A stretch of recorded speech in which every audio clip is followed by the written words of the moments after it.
We're going to break in to go to New York City on the eve of the United States' 250th anniversary. The mayor of New York City, Zohran Mamdani, issuing his own address ahead of that of Donald Trump.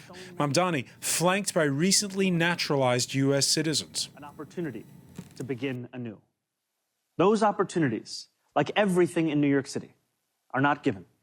They are won. In 1838, 11 years after New York outlawed slavery, a recently emancipated black man by the name of James Weeks sought to begin anew as well, and to help hundreds of others do the same. He bought property in Brooklyn, won himself the right to vote, and sold lots to others newly freed. When they landed in New York Harbor, they knew they had something waiting for them that they had never had before: a home. Weeksville still stands today, a living, breathing testament to what we know America to be, a place each of us has the power to make. The harbor was busy those years as ships poured in from around the world.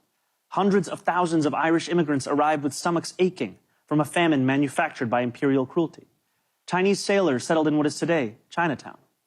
Millions more traveled under the Statue of Liberty and through Ellis Island. Jewish people escaping pogroms, Italians fleeing poverty, Syrians seeking economic opportunity. Each of these new arrivals peered through portholes onto a city that was changing as fast as the nation. They saw merchants peddling their wares on the docks, streets being laid out on a grid, buildings rising into the clouds. They could not yet see the nativism they would face, the jobs they would be refused, the landlords who would not rent to them, and the abject labor and living conditions they would withstand. But no matter how much smog hung over the harbor, they still saw an opportunity to begin anew. Over the years that followed, despite laws enacted by the federal government to bar their entry, despite sweatshop fires that killed hundreds of women, despite riots aimed at their very existence, immigrants made homes here in New York City, and they helped to make New York City. That legacy of every generation of Americans insisting that the right to life, liberty, and the pursuit of happiness extends to them too, is no relic of the past. It carried millions of black Americans north during the Great Migration. It drew hundreds of thousands of Puerto Ricans to New York City after the Second World War.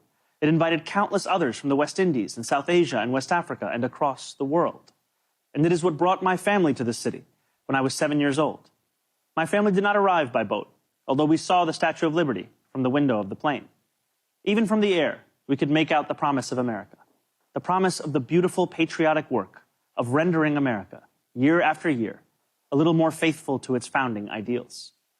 There is a term so often used to describe our nation and those who have shaped it: American exceptionalism.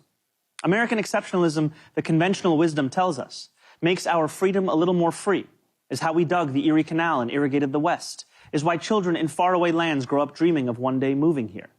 And yet the irony is that the story of America has so often been written by those who were told by others with power and influence and wealth that they were anything but exceptional. For generation after generation, we have been told that when the world has sent its people to our shores, it has not sent its best. It sent Puritans and Sikhs and Quakers and Muslims and Jewish people who were banished for praying the wrong way, worshiping the wrong gods, angering the wrong people. It sent peasants and serfs from slums and shtetls who were treated as less because they hardly owned clothes, let alone land. It sent immigrants from whom power was something someone else had. We are told that America is exceptional because we are richer, stronger, more powerful than everyone else. The truth, my friends, is that America is exceptional because here, nothing is fixed into place. The frontier may be closed, we may have walked on the moon, but the work of fulfilling the values first enshrined in the Declaration of Independence, that work endures, and it belongs to us all. It belongs too to our newest Americans, those standing here with me today, all of whom were recently naturalized. Nearly a decade ago, I too felt what you feel, the joy of no longer being just a New Yorker, but an American too. You each hold a special power, the power to determine what America means. The powerful have always known their answer. America, in their view, is an arena of supremacy, where only a select few are allowed freedom, where not all are created equal. America, if you ask them, becomes less the more people it welcomes.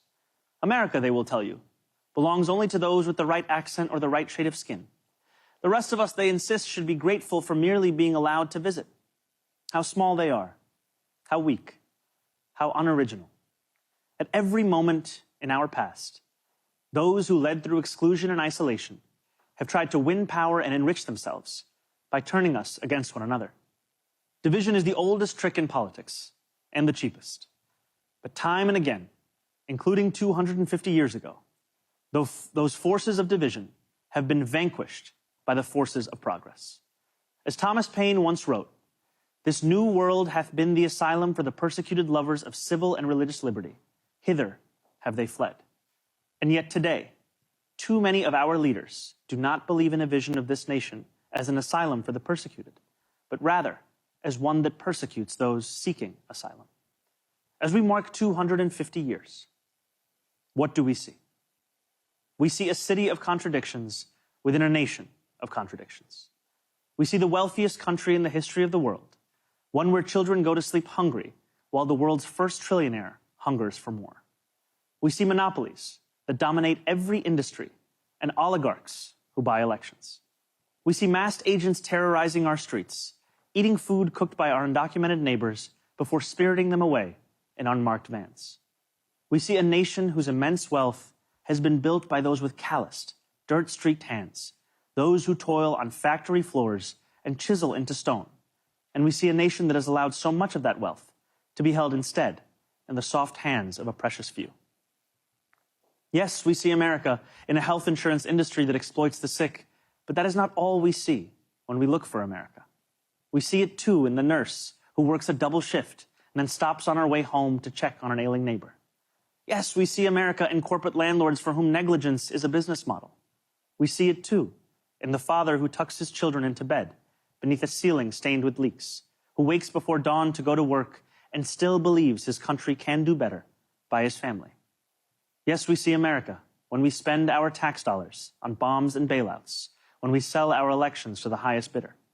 Yet we see it just as clearly in every American who still believes this country belongs to we, the people. We see America each time neighbors link arms with neighbors without asking how long they have lived here or what papers they have, as ICE invades our neighborhoods. We see America each time those young and old stand in the beating rain or the stifling heat to cast their ballots. We see America each time working people demand more, not just for themselves, but for their fellow Americans. There are some who respond to those who ask for more from America with a simple refrain.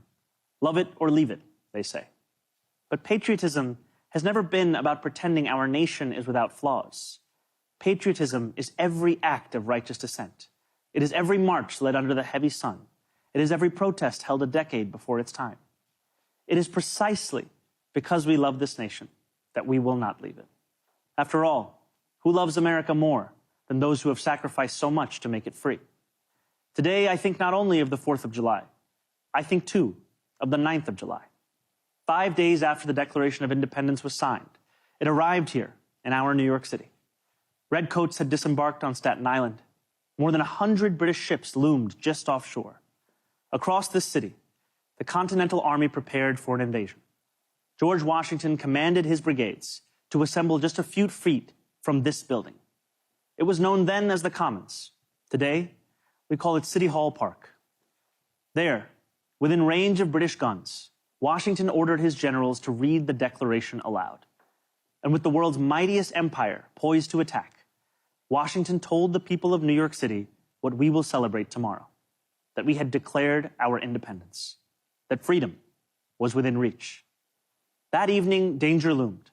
Conflict was not a question, but a certainty. And yet when those early New Yorkers marched toward the statue of King George III that stood in the Bowling Green, a statue they would melt down into bullets for their young army, they walked in unison, grounded not in the pursuit of plunder, but in ideals that for the first time had a name: America. Those ideals upon which our nation was built, they are strong enough to endure any authoritarian regime, but only if we reach for them. Ours is a nation working each day towards the perfection in which it was conceived, a nation striving each day to better itself. Therein lies the work of America, the striving, the bettering, the reaching towards perfection. What a privilege each of us has to live in a nation that every one of its inhabitants can shape. What a responsibility each of us possesses to prove ourselves worthy of all those who came before. what power each of us holds to bring America ever closer to the greatness so many have seen when they looked upon these shores, the greatness that for 250 years has been America. Thank you. God bless America. God bless New York City. And happy 4th of July.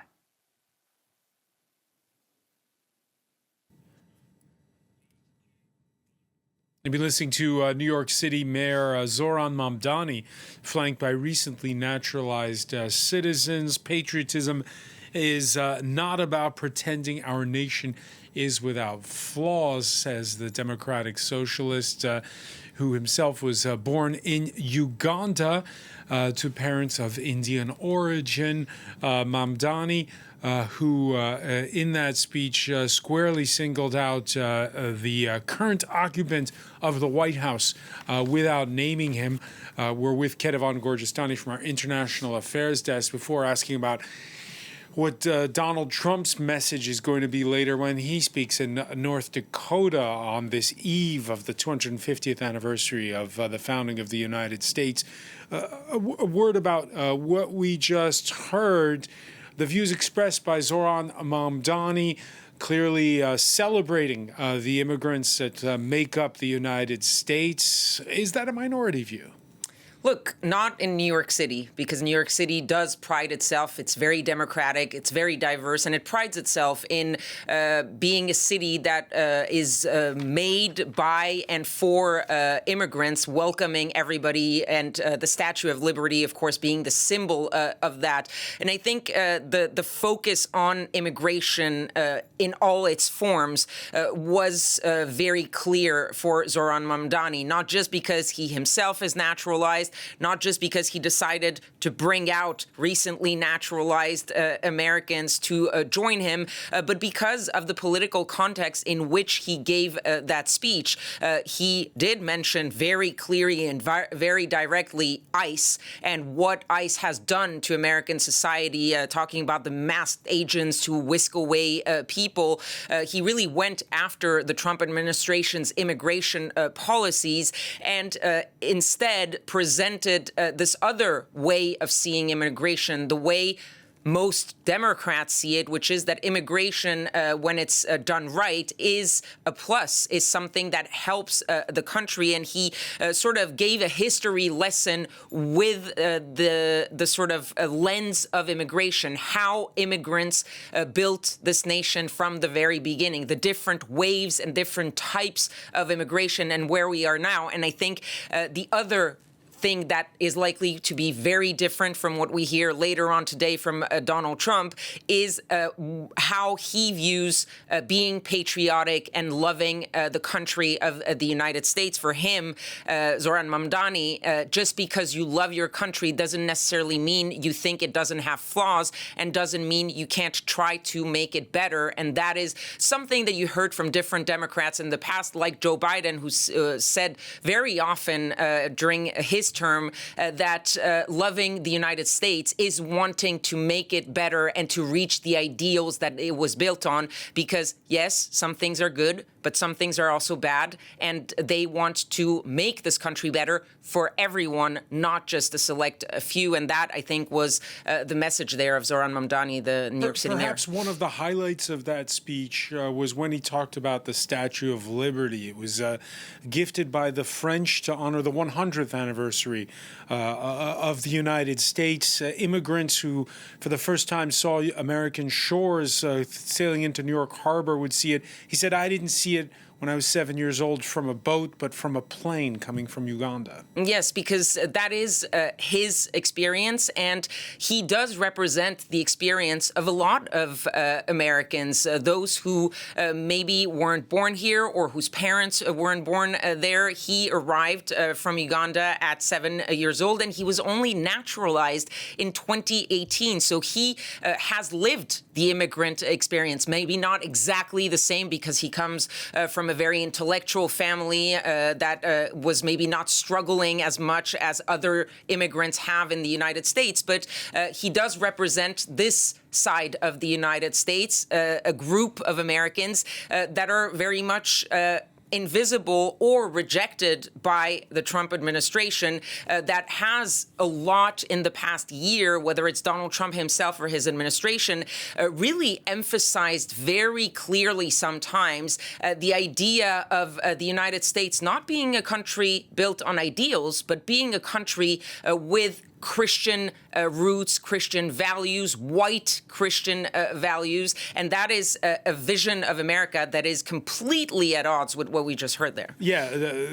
so I guess it's natural for the mayor of New York City to bring in the Statue of Liberty when talking about Independence Day. Later, the U.S. president will be speaking from North Dakota at Mount Rushmore. For those who don't know it, it's this rock face where chiseled are the big greats, the great American presidents of history: George Washington, Thomas Jefferson, Abraham Lincoln, and Theodore Roosevelt. And Donald Trump has many times, not necessarily fully seriously, but hinted at the idea that maybe he would be happy if his face was added to that wall of greats. You see there some of the images of Mount Rushmore. And of course, the fact that he's doing his speech there is also very symbolic, because Donald Trump believes very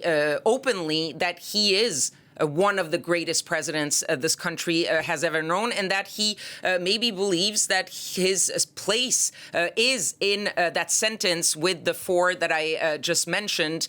His speech is likely going to be also very political.